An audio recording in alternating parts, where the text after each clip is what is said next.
back to the Anarchy Garage, and today I'm with Anarchykart number 2 and Dean, who has built this awesome go-kart. And also, with Dean, we've actually managed to come up with an amazing system. So, if you want to build an Anarchykart at home, you can actually send us a picture of your go-kart once it has brakes on the front, and we will add you to the WhatsApp group that we've created. Also, once you've passed your MOT, you then get your number. So there are actually 4 Anarchykarts now who have passed their MOT and are in the process of getting on the road. So let's have a look around Dean's go-kart.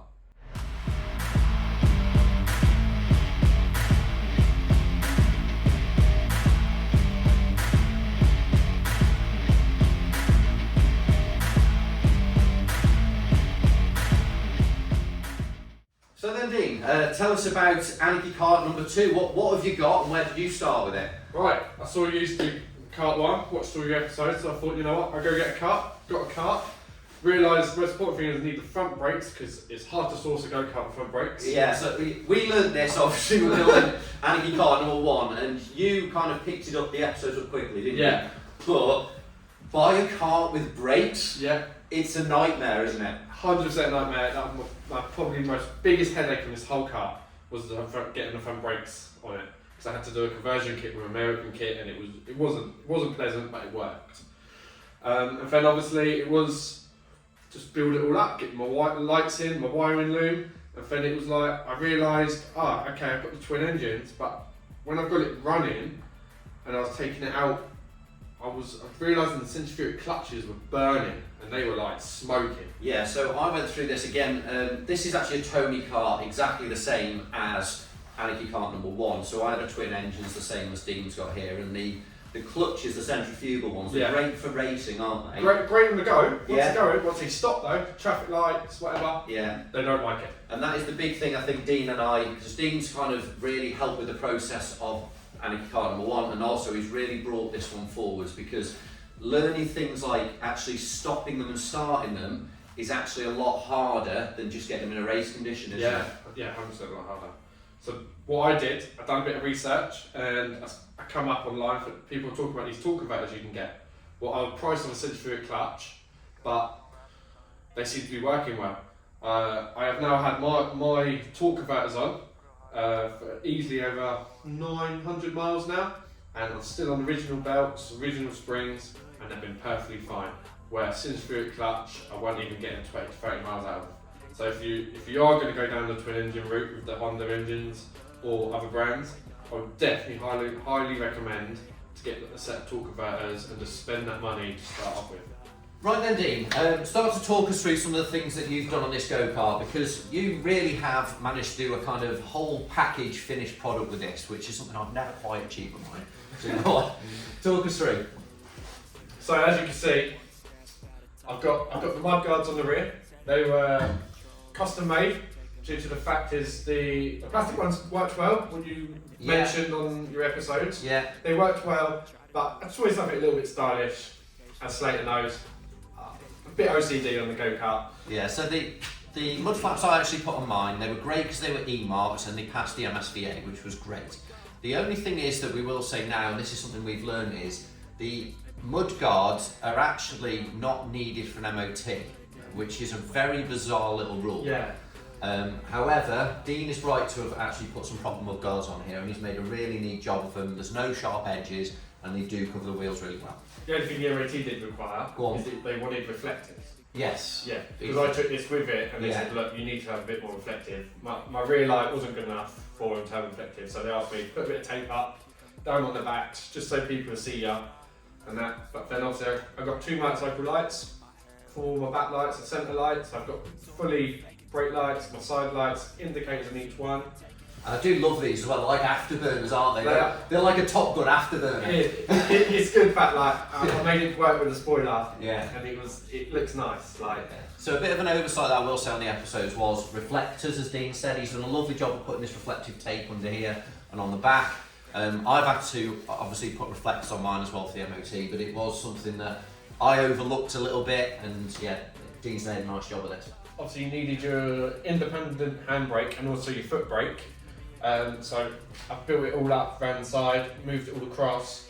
So I've got obviously my handbrake and an independent foot brake on the same disc. What is fine, it just can't be ran off the same caliper. It has to be two separate calipers. Yeah, because it's got to be a mechanical operation. So the handbrake does need to be a cable operated, which again, Dean actually did a lot of figuring out with this, because when I did mine, I actually ended up putting a separate disc on there and a separate handbrake, but Dean figured this out, where he's actually mounted them both on the same disc, which is really neat. To be fair, because you haven't got the room, you don't really want to be trying putting that extra disc on. Yeah. Because it's a really tight fit, as it is with the torque converters, because the torque converters are quite bulky, but for what they do and how long they last, they're worth making that bulky. Yeah.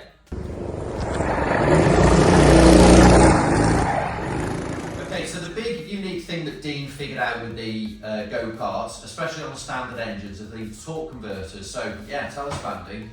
Right, torque converters, obviously you know, with the centrifugal clutches burning out, the torque converters, they're a bolt-on kit, pretty universal for most of the GX 160s or 200 engines, what you get on the Tony Karts. All it is basically like a centrifugal clutch, but instead of spreading outwards, it spreads like to the side, but it catches a feed belt. The feed belt then runs down to the sprocket and kicks the sprocket in to drive obviously off your drive chain. And then it just works on that, and then it just opens and closes. It's a brilliant design. The belts are cheap as well, so if you do wear for a belt, I think you can pick them up for about between £7 and £9. You can get them from most stores as well. Yeah.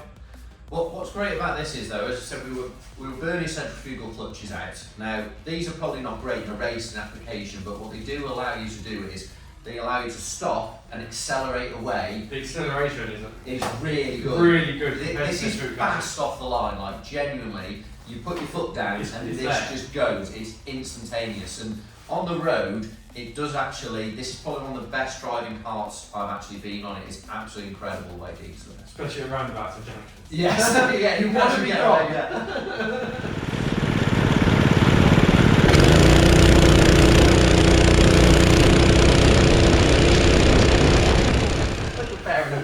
Hey, I can tell them what's spelling, right? I'll bring you in for the cameras. Hold my neck later. Yeah, just bring you back. What's this cosy? Right, so Dean's just going to talk us around his kind of cockpit area as well, because again, Dean's made this very neat and very simple, and it works great. So yeah, what have you done around the kind of steering wheel area here, Dean? So obviously controls, I went to steering wheel. I've got all my controls on. Got myself a little connector for my phone, obviously, so I can have a sat nav if I wanted to, or whatever. But also, I've done my speedo, and I wanted to put some rev counters on it, just so I can see if one of my engines do cut out. I do feel it in the power when they do cut out, but sometimes if you've got that speed and an engine does cut out, you're not quite sure. But if you look at your rev counters for both engines, it'll tell you if one's cut out. What's perfect. With this, just going off that, obviously there's been a 2-engine go-kart. The revs being actually balanced is a massive, massive thing for these engines. They do kind of go in harmony, don't they? They do sync themselves a bit. But it's very hard sometimes to tell with the rev band if they're not quite running with each other. Yeah. And the problem is, when that happens, you're actually putting more strain on one engine, and also you're putting more strain on the clutches and every other component as well. When they're working together, that is when the cars are at their optimum. So it's a big advantage having those on. Yeah. So, because I got that, I thought, you know what, I need a nice frame to go with it. But also, I wanted my wing mirrors attached to it with the indicator. So I've got a nice frame designed and welded to come off my steering wheel area. I put my wing mirrors all on, and that it works perfect. Like, it's a nice little setup.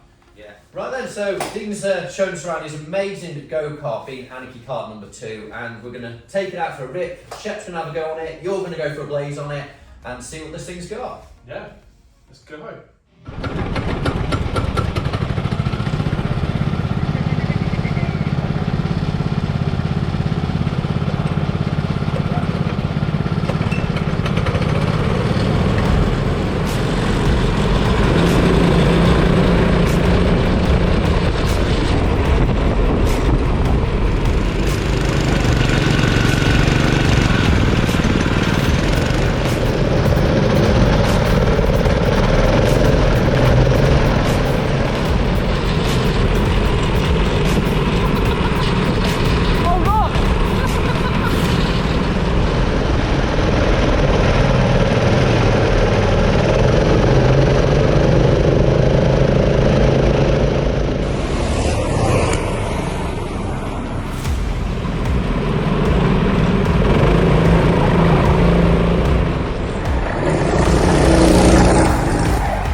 compared to Anarchykart 1, oh wow, what a difference that makes.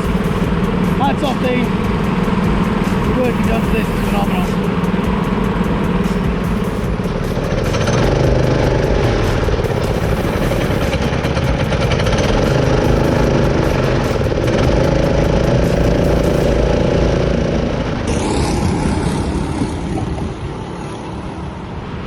It's surprising, I'm watching, again, the response, the speedo just going up and up, and it's not even asked.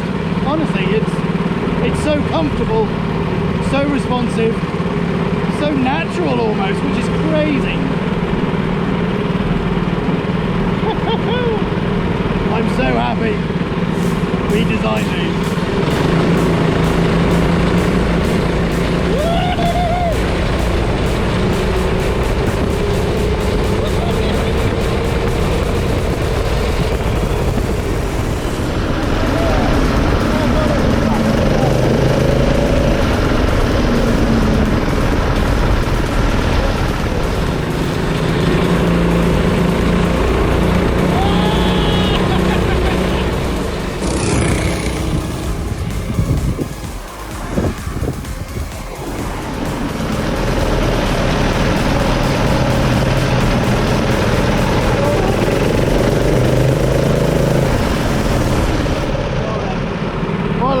Let's have it.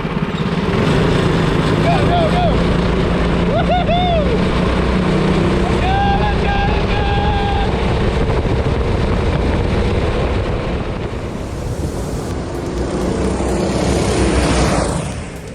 Oh. So good though, isn't it? Oh, honestly. I say when I went on, The difference is, whoa, phenomenal. it's brilliant. Yeah. Like I was just saying to Dean, like it's such a credit to it because the whole package just works. Yeah. Works.